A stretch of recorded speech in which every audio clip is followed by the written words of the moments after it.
అతడు rowdy sheeter. ఒక case నిమిత్తం కోర్టుకు వెళ్ళాడు. పని పూర్తయ్యాక ఇంటికి తిరిగి వెళ్తున్నాడు. అప్పటికే అతడి కోసం మాటు వేసిన కొంతమంది దుండగులు అతడిపై ఒక్కసారిగా దాడి చేశారు. ఇక అతడు పారిపోయేందుకు ప్రయత్నించడంతో వెంబడించారు. క్రికెట్ బ్యాట్తో చావబాది, కత్తులతో గొంతు కోసి విచక్షణారహితంగా పొడిచి పరారయ్యారు. పట్టపగలు నడి రోడ్డుపై జరిగిన ఈ ఘటనతో జనం హడలిపోయారు. ప్రాణభయంతో అక్కడి నుంచి పరుగులు తీశారు. మరి ఆ రౌడీ షీటర్ మర్డర్ గురించి తెలుసుకోవాలంటే watch the story.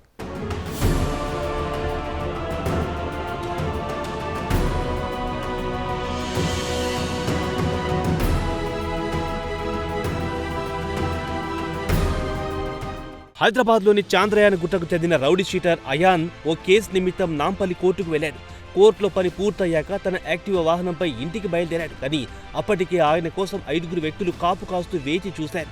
MNJ cancer ఆసుపత్రి వద్దకు రాగానే అతనిపై దాడి చేశారు. వెంటనే తేరుకున్న అయాన్ వారి నుంచి తప్పించుకుని పారిపోయేందుకు ప్రయత్నించాడు. కానీ దుండగులు అతన్ని వెంబడించి పట్టుకుని క్రికెట్ బ్యాట్తో చావబాదారు. కత్తులతో గొంతు కోసి విచక్షణారహితంగా పొట్టలో పొడిచి అతి కిరాతకంగా హతమార్చారు. ఈ ఘటన పట్టపగలు ప్రజలంతా చూస్తుండగానే జరగడంతో అక్కడున్న వారంతా భయంతో పరుగులు తీశారు. సమాచారం అందుకున్న నాంపల్లి పోలీసులు హుటాహుటిన ఘటనా స్థలానికి చేరుకున్నారు.